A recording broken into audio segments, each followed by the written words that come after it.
ಪವಿತ್ರ ಗುರುವಾರ, ಪ್ರಭುವಿನ ಕೊನೆಯ ಭೋಜನದ ಸಂಭ್ರಮದ ದಿನ. ಪ್ರೀತಿ, ತ್ಯಾಗ, ಸೇವೆಯ ಮಹಾರಹಸ್ಯವನ್ನು ನಮಗೆ ನೆನಪಿಸುವ ದಿನ. ಈ ದಿನ ಪ್ರಭು ಯೇಸು ತನ್ನ ಶಿಷ್ಯರೊಂದಿಗೆ ಕೊನೆಯ ಭೋಜನವನ್ನು ಸಂಭ್ರಮಿಸಿದರು.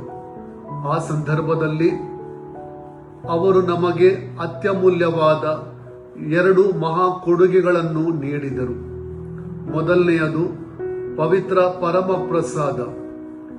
ಇದು ನನ್ನ ದೇಹ, ಇದು ನನ್ನ ರಕ್ತ, ನನ್ನ ಸ್ಮರಣಾರ್ಥ ಇದನ್ನು ಆಚರಿಸಿರಿ ಎಂದು ಹೇಳಿ ತಮ್ಮನ್ನೇ ನಮಗೆ ಆಧ್ಯಾತ್ಮಿಕ ಆಹಾರವಾಗಿ ನೀಡಿದರು.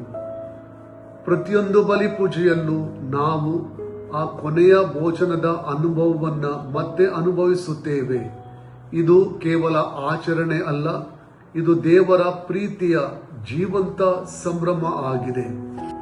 ಎರಡನೆಯದು ಪ್ರೀತಿಯ ಆಜ್ಞೆ. ನಾನು ನಿಮ್ಮನ್ನು ಪ್ರೀತಿಸಿದಂತೆ ನೀವು ಪರಸ್ಪರ ಪ್ರೀತಿಸಿರಿ. ಇದು ಹೊಸ ಆಜ್ಞೆ. ಪ್ರೀತಿ ಅಂದರೆ ಬರೇ ಮಾತಲ್ಲ, ಅದು ಕಾರ್ಯ. ಅದಕ್ಕಾಗಿ ಯೇಸು ತಮ್ಮ ಶಿಷ್ಯರ ಕಾಲುಗಳನ್ನು ತೊಳೆಯುವ ಮೂಲಕ ನಮಗೆ ಉನ್ನತ ಆದರ್ಶ ನೀಡಿದರು. ಗುರುವಾಗಿದ್ದವರು ಸೇವಕರಾದರು. ಮಹತ್ವವು ಅಧಿಕಾರದಲ್ಲಿ ಇಲ್ಲ, ಸೇವೆಯಲ್ಲಿದೆ ಎಂಬುದನ್ನು ನಮಗೆ ಅವರು ಬೋಧಿಸಿದರು.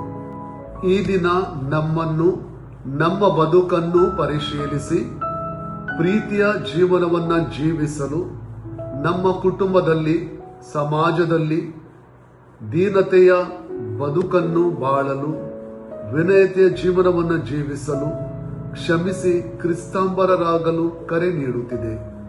ಯೇಸು ನಮಗೆ ಸಣ್ಣ ಸೇವೆಗಳ ಮಹತ್ವವನ್ನು ತೋರಿಸುತ್ತಾರೆ. ಒಬ್ಬರಿಗೆ ಸಹಾಯ ಮಾಡುವುದು, ದುಃಖದಲ್ಲಿರುವವರನ್ನು ಸಮಾಧಾನಪಡಿಸುವುದು, ಕ್ಷಮಿಸುವುದು, ಒಂದು ನಗು ನೀಡುವುದು, ಇವೆಲ್ಲವೂ ದೇವರ ಪ್ರೀತಿಯ ವ್ಯಕ್ತೀಕರಣವಾಗಿದೆ. ಪವಿತ್ರ ಗುರುವಾರದ ಈ ದಿನ ಪರಮ ಪ್ರಸಾದದ ಮಹತ್ವವನ್ನು ಧರ್ಮಸಭೆ ನಮಗೆ ಮನವರಿಕೆ ಮಾಡಿಕೊಡುತ್ತದೆ.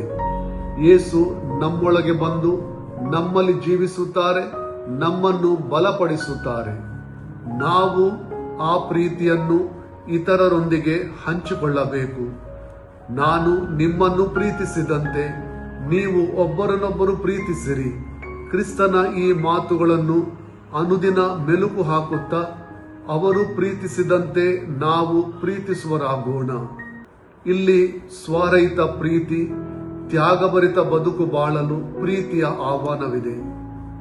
ಇಲ್ಲಿ ಪ್ರಭು ಯೇಸುವನ್ನು ನಮ್ಮ ಮಾತಿನ ಮೂಲಕ, ಕೃತ್ಯಗಳ ಮೂಲಕ ಪರರಿಗೆ ನೀಡಲು ಕರೆಯೋಣವಿದೆ. ಪ್ರಭುವಿನ ಪ್ರೀತಿಯ ಪರಮಾವಧಿ, ಪರಮ ಪ್ರಸಾದದ ಸಂಸ್ಕಾರ, ಇದನ್ನು ಭುಜಿಸುವ ಸರ್ವರಿಗೂ ತೆರೆಯುತ್ತದೆ ಸ್ವರ್ಗದ ದ್ವಾರ. ಈ ಪವಿತ್ರ ಗುರುವಾರದಂದು ನಿಮ್ಮೆಲ್ಲರನ್ನು ಹರಸಿ ಆಶೀರ್ವದಿಸುತ್ತೇನೆ. ಎಲ್ಲ ಗುರುಗಳಿಗಾಗಿ ಪ್ರಾರ್ಥಿಸಿರಿ ಹಾಗೂ ದೇವರ ಆಶೀರ್ವಾದ ಸದಾಕಾಲ ನಿಮ್ಮಲ್ಲೂ ನಿಮ್ಮ ಕುಟುಂಬದಲ್ಲೂ ನೆಲೆಸಲಿ.